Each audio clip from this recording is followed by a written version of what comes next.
Hi everybody, it's Wednesday night and here we are talking again. I hope that you've been having a great week. I know that I have been, but I wanted to bring something that's kind of gross tonight. So before we talk about the gross stuff, I wanted to show you something fun that came this week, my new iPhone case, the flower of change. It's a really pretty flower on there and got my logo on there, so that's pretty fun and exciting for me. Anyway, that's my joy this week that I wanted to share with you. If you're interested in any products like that, I did post some on my Facebook page as well.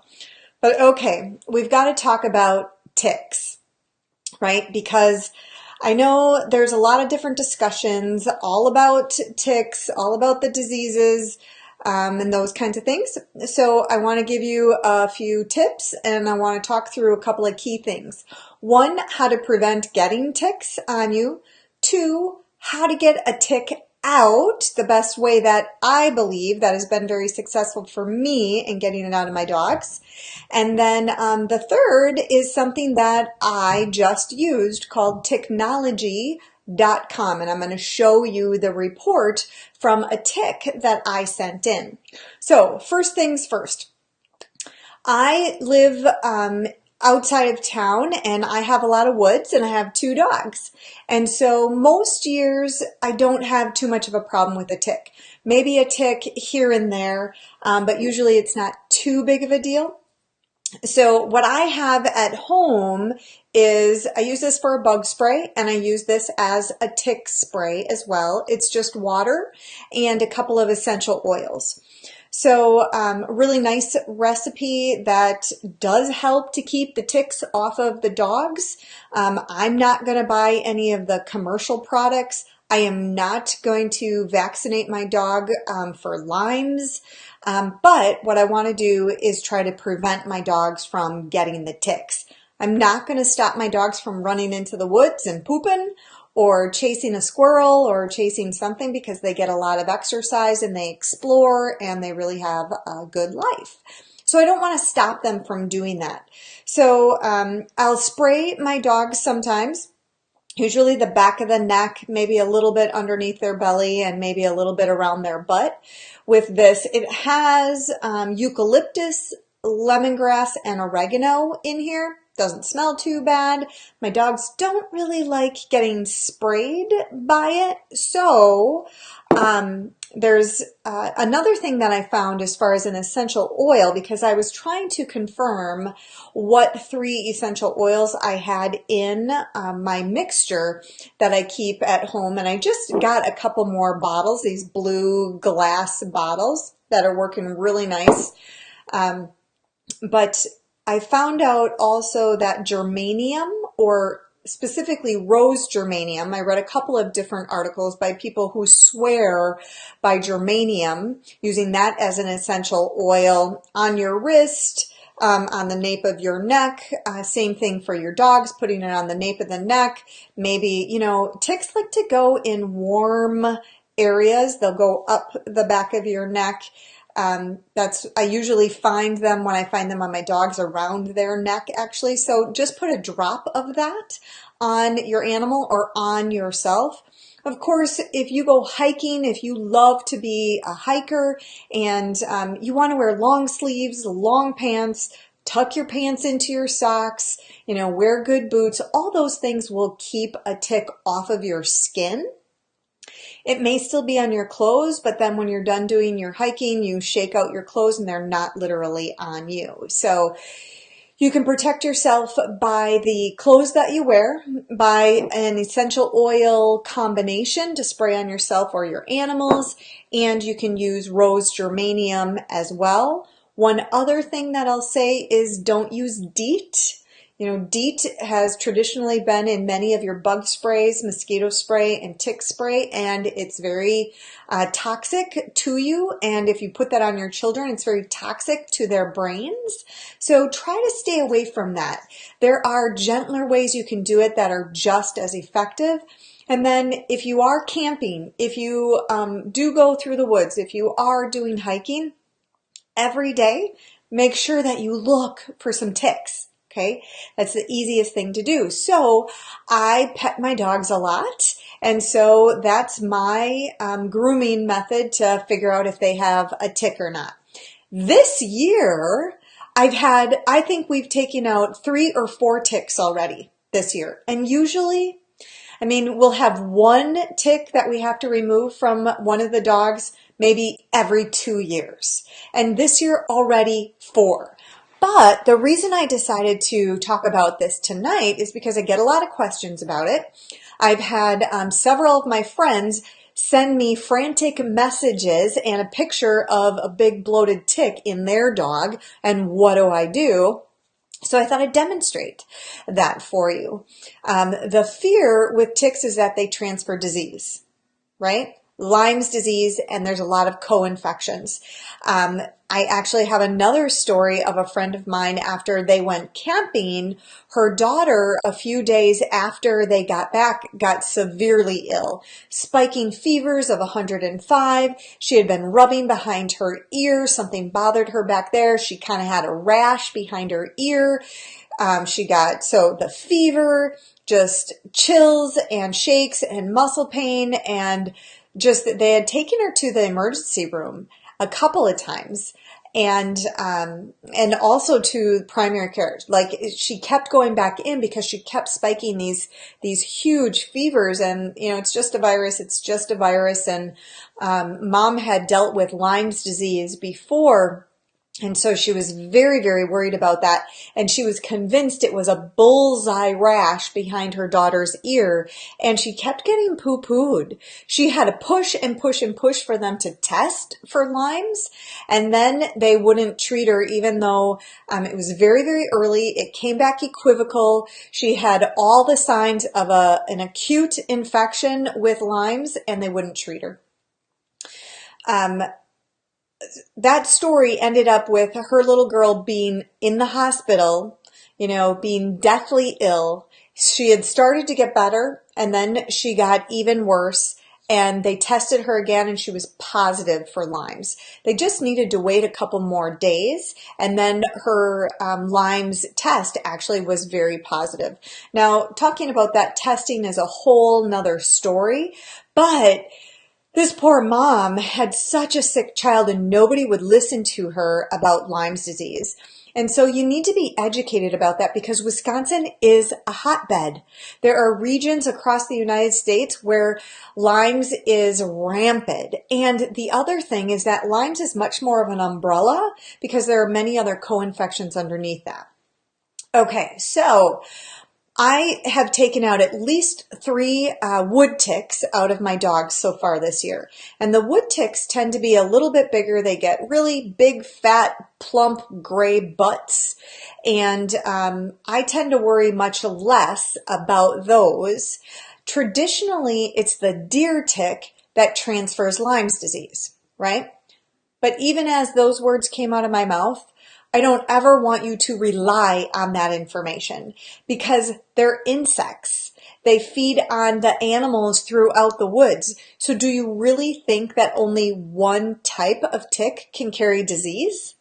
When you're going to see the results of the tick that I sent in, the number of things that they tested for me, I mean, I've worked with some people who don't know, or say that they never would have been exposed to a tick. They were never in that kind of situation, but they absolutely have Lyme's disease. And so there are other insects that can transfer these types of diseases too. So, but ticks are the ones that we know the best, right? So the first 3 that my dog had were wood ticks, and we got the wood ticks out and then just destroyed them, and that was that. Put a little silver on the spot, and I'm actually doing some turmeric on the spot where my dog had the tick this last time, because he's got a little lump there that I'm trying to get to go away. But this last time, it was a much, much smaller tick. Actually, the very first time that I've even seen a deer tick. And I thought, ooh, I didn't even know we had deer ticks in our woods. We do have deer that go through, but we've lived here for 6 years and I've never seen a deer tick. Now I'm going to show you a picture of the last tick that we took out of my dog in just a minute, but I want to just demonstrate for you the difference in the size. So if you look at my pen here, and if we just look at this part right here, so I'll cover, the rest of it up. So just this part up on top of my pen, that's like typically the size of the wood tick. Not his head, but his body, his big butt that gets all swollen and gets all gray when they embed into you or your animal, and then they fill up with blood, right? And so to contrast that, a deer tick, you see the other side of my pen, just this tiny little bit up here. So if I covered the whole rest of it, it's just that little metal part. That's how big the deer tick was. So in my left hand, that's the size of the wood tick. And then over here, which you can barely see, is the size of the deer tick. So big, big difference. First time I've ever seen a deer tick. First time I've had to pull it out. This is the tip that I use, what I told each of my friends who had recently had wood ticks in their animals as well. When they get, those wood ticks get that big gray butt. And so I'm going to show you a little demonstration here. If I have a pencil here and an earbud, but this earbud is to demonstrate the big butt of the tick. And so the tick embeds its head inside the body, inside underneath the skin of your dog or yourself or a family member. Okay, so it's only, you'll see in a minute, their heads are tiny, tiny, tiny, and then they got these big butts. Okay, so you can't see their head, you only see their butt. And on a wood tick, this is big and gray, and it's really soft and it's gushy. What you want to do is not leave the head inside the body. So people who use tweezers and try to just pull it out, the head is still going to be inside underneath the skin. And that's when you get an infection, a different type of infection, and you don't want that. The other common thing that people talk about a lot is you don't want the tick to regurgitate when it's coming out. So no matter what way you get that tick out, there is always a risk that it's going to regurgitate or put a little bit more of its yuck into you. But here's the other thing to remember. As soon as that head is embedded, they're releasing their juice, their saliva is already in. So if that tick is infected, it's already released that infection as soon as it gets its head in and it starts sucking the blood. Okay, how do you get a tick out? Hello, Pam. If this was a tick inside my skin and this is the tick's butt, what I usually use a Q-tip, not my finger, because they gross me out and I don't really want to touch it unless I have to. But if you pretend that this is the butt of the tick, all you do is rotate it. So either with your Q-tip, put it on the end of that butt and just rotate like this. Rotate, rotate, rotate. Not hard. You're not pushing hard. You're not pushing it in. You're not trying to pull it out. You're just rotating his little butt. And you're going to keep on doing it and keep on doing it, keep on doing it, keep on doing it. And all of a sudden, he's going to come out. And then your tick is out. Okay. So again, I had one person who just thought, okay, we got to, rotate it. And then they kind of broke it off. You don't want to do that. You don't want to break the body off of the head of the tick. You are gently, whoops, I stuck it on there too tight. You are very gently, just like this is wobbling around, you are very gently wobbling around that tick's butt. And it may take, and that is not the technical term, that's just what it looks like. This may take a minute, it may take a couple of minutes, but I guarantee, because I have done this numerous times, just keep on doing it. The tick will come out and be 100% intact. Hi, Carrie. Okay, so I hope that makes sense. There's several YouTube videos out there with them literally showing you to do that. I watched them, one of the first times when a dog had a tick, like, how do I get it out? I don't know what to do. And don't use a tweezers. Don't try to pull it out. I don't think it's a good idea for those other devices that kind of scoop around the tick because you're still pulling. So this way, just rotating the tick's butt, they pull their head out, and then you got the tick out. So I'm going to share my screen with you. Okay, and so now you can see over here on the left-hand side, this is the deer tick that just 2 weeks ago I pulled out of my dog. Now remember, I told you that it's just the size of the tip of the pen that I showed you. So, just a centimeter or two. It's really, really small, and it's inside a Ziploc bag right now. Okay, so that's the picture that you see. And he's pretty gross, right? This right here is its head. The whole rest of it is the body that was sticking out that I rotated until he came out. And then he was just walking around. And then, yeah, yuck, Nancy. And then I put him in a Ziploc bag. Okay, and then I followed the instructions because I had seen somebody else talk about technology not too long ago. And I thought, this is a deer tick. I didn't even know we had deer ticks in our woods. I want to get this thing tested. I want to know if he is infected or not. And then I know if my dog was infected or not. And then I know if I should treat my dog prophylactically to prevent Lyme's disease. Okay, so that's what I did. And that's what this is over here, a universal tick test by Technology. And so it's technology.com, I'm pretty sure, that I went to. They did identify the tick for me. I was suspicious it was a deer tick, but I'd never seen one. I've only seen the wood tick, so I really wasn't sure. And it was a female deer tick, okay? Very highly susceptible to transmitting infectious diseases. So this testing only cost $25. I did add on one test, and that was the only option to add something on. The testing contained all of these tests except Bartonella. Bartonella was extra, but I've seen Bartonella. I've worked with some people who have been really sick with Bartonella, who've gotten the cat scratch fever rashes on their body. And I thought, you know what? If I am sending this tick in, I want to make sure it doesn't have any of these diseases that are commonly associated with Lyme's.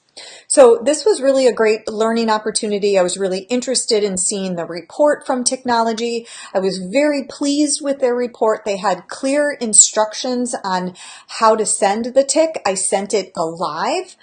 At the top here, they also took a picture of the tick. He looks a little less alive by the time they got him, but I absolutely sent him alive, and he was walking all around inside that bag when I sent him, and sent him in a bubble wrapped envelope. So, but I definitely wanted to share with you the results that I got. I am super, super happy to say this little tick that I sent in was negative for every single one of these potential pathogens. And a pathogen is something that can cause disease.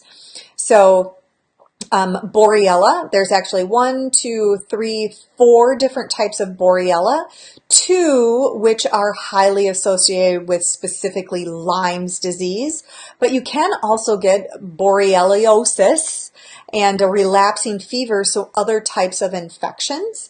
And then the rest of these infections listed here are often associated with getting Lyme's. So most of the time when you do have Lyme's disease, you also have the potential to have one of these co-infections.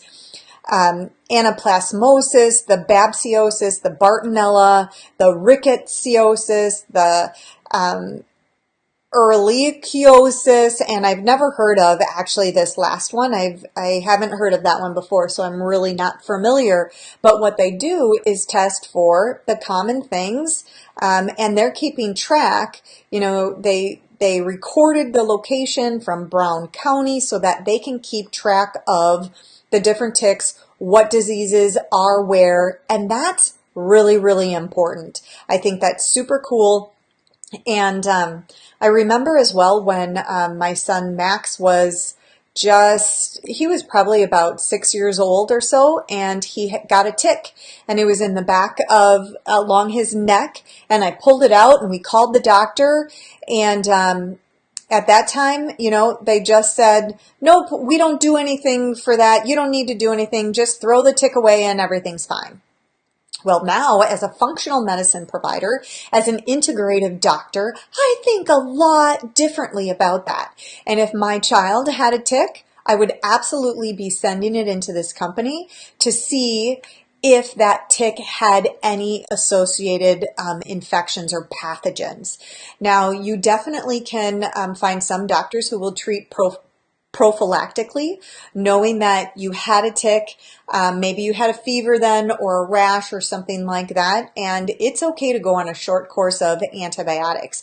Even the best natural doctors who have protocols out there to treat Lyme's disease say to start with the antibiotic. And the longer you've had the pathogens, the more resistant they come, the more they hide, the harder it is to get out of your system, out of your body. So you never want to take a chance with that.